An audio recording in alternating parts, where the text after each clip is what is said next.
Lions fans. Everybody knows the record. Everybody knows 2 games in front. Everybody sees the schedule. Everybody sees a team doing things Lions teams don't do. Like, I mean, seriously, on the football field on a given Sunday, looking like the better team clearly in games against some decent opponents. I mean, Atlanta's a playoff team right now. Kansas City, they won that game. Maybe Detroit didn't clearly look like the better team that day, but they won it at Kansas City. All kinds of things they've accomplished. Their feats so far have been well documented. Who or what's the threat? Now, the obvious one is that the injuries just keep piling up. And I don't think, like, eliminating that, because I think we'd all agree that, you know, an injury to like a quarterback could be devastating, right? Yes, of course. So beyond an injury, who or what is the threat?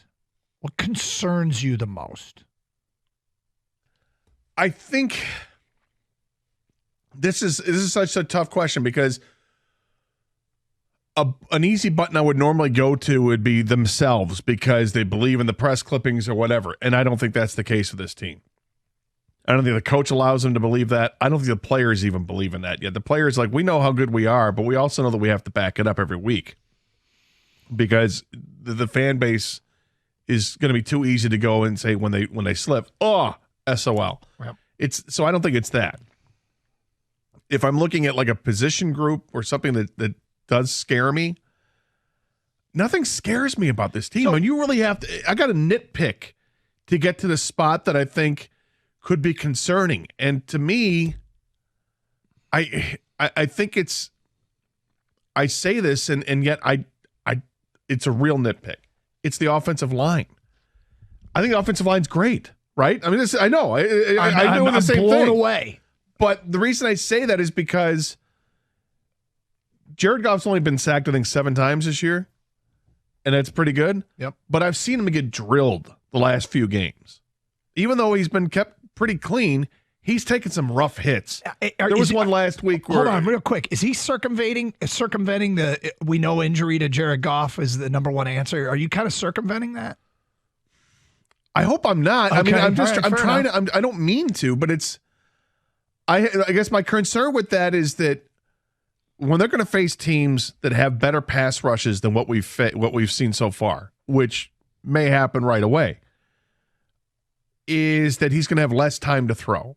And with less time to throw, less accurate, and less great results offensively without having to go down that injury road. I guess that's the thing that maybe concerns me, and it's not even really a concern. That's how good this team is. You know what it is for me? I've realized I think they are peaking and playing great football at maybe not a great time to be playing football in the NFC. And what I mean by that is I feel like there's San Francisco, Philly, and then Detroit's the best they can do is lead the pack of everybody else. Is that right now, getting to look at it from this perspective is fun and fresh and exciting. But I can't see, right now, I can't see this team going through San Francisco and Philly. Now, maybe they won't have to. What I'm somewhat hopeful, Gator, here, and this is where I'm going to do what we used to do with how can the Lions sneak into the playoffs, right? When we knew the team was flawed, but flawed teams make the playoffs, we were trying to figure out how to sneak them in. Now I'm trying to sneak them into the 1 seed. Because if you're the 1 seed, you play at home. If you're the 1 seed, you probably don't have to play San Francisco and Philly.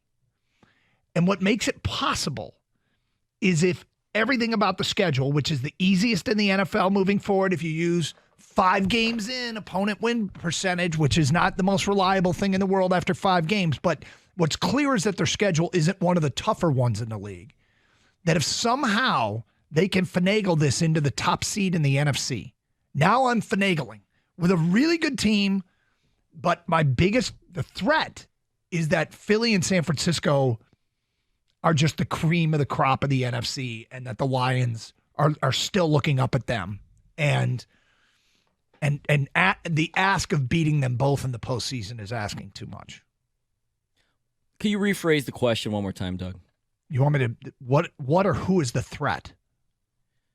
To me, I have two here, and I don't know if this counts because that's why I wanted you to rephrase the question as a threat. Yep. But I'm threatened by possibly the kicking game. The Lions' kicking game has not been tested. Now, he hasn't done anything wrong. He just has not been tested. And they could have tried a 52-yarder over the weekend. They chose not to.